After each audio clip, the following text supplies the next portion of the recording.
La météo du jour, donc, en ce qui concerne Fairmove, c'est la levée de fonds qu'on a lancée avec Tudigo,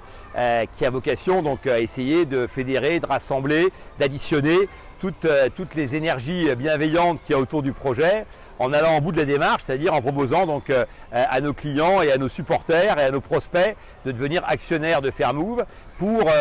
bénéficier d'un certain nombre d'avantages et aussi pour s'engager à nos côtés donc, pour défendre cette cause donc, du tourisme responsable. En 3 mots, c'est de financer des projets donc, positifs qui vont permettre de changer les choses. Et d'ailleurs, je rajouterai un élément, c'est que en fait, l'impact positif, c'est d'essayer de réconcilier finalement les enjeux de la finance et les enjeux de la planète et les enjeux des clients et les enjeux des populations locales et les enjeux du vivant en général. En fait, souvent, on a opposé ces différentes notions et je pense que dans le monde de demain, celui qu'on prépare donc aujourd'hui, on va essayer d'additionner plutôt que d'opposer. Fairmove, c'est l'idée de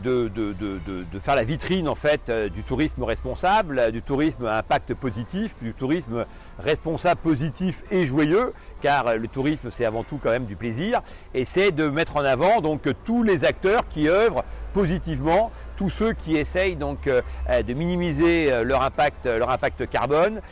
tous ceux qui essayent de minimiser donc l'impact négatif du tourisme pour valoriser l'impact positif. En fait, le tourisme, c'est un levier de croissance pour les pays donc à destination qui est absolument formidable, à la fois en termes d'emploi donc et d'économie et d'élévation individuelle et de partage évidemment donc avec les populations locales. Ça a aussi un certain nombre d'impacts négatifs et donc tout l'enjeu maintenant, c'est de minimiser cet impact négatif et un certain nombre d'acteurs sont engagés dans cette voie et Fairmove, c'est la volonté de mettre en avant et de valoriser tous ces gens-là. Voilà, on démarre, ça a démarré hier matin, donc on avait une première tranche à 600 000, je crois qu'à l'heure où on parle on est à 550 000, donc on est très proche des 600 000 et puis à partir de lundi donc, on ouvre la deuxième partie donc, aux investisseurs, parce que pour l'instant on était plutôt sur un cercle un peu fermé, donc de gens préinscrits et donc je pense que ça a pris un très bon démarrage, je pense qu'effectivement donc, on devrait atteindre assez vite l'objectif. Alors ça dépend des conseils de quoi. Moi je pense que déjà donc si c'est des conseils en termes de création de business donc, ou de création de start-up, puisque je suis souvent interrogé sur ce sujet-là, donc moi je pense qu'il faut s'interroger donc sur la réalité de sa propre ambition donc, et la sincérité de l'ambition en question. Autrement dit, tout le monde n'est pas obligé de créer des start-up, donc il y a plein d'autres choses à faire dans la vie et on peut aussi en trouver des épanouissements. Et donc si maintenant on veut vraiment donc, se lancer, moi je pense qu'il faut déjà donc, avoir un bagage intéressant, c'est-à-dire que moi je pense que l'école, donc la lecture, donc la capacité donc à se renseigner, à se structurer intellectuellement, c'est des éléments donc très importants pour ensuite pouvoir se lancer. Et puis quand on se lance, eh bien, il faut plutôt, je pense, le faire en équipe que tout seul, parce que c'est clair qu'il y a du stress, il y a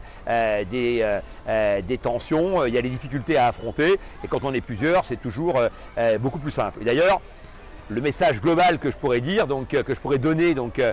aux populations, aux jeunes qui effectivement donc, vont faire le monde de demain, c'est que ce monde effectivement donc, ce sera l'addition des talents, l'addition des énergies positives, l'addition donc des ambitions et des volontés de transformation, plus que les oppositions. Et c'est clair qu'il faut toujours en fait sur tous les sujets essayer de voir comment on peut améliorer les choses plutôt que juste constater qu'elles ne marchent pas. Merci beaucoup Jean-Pierre de t'être prêté à l'exercice. Merci à vous. Merci.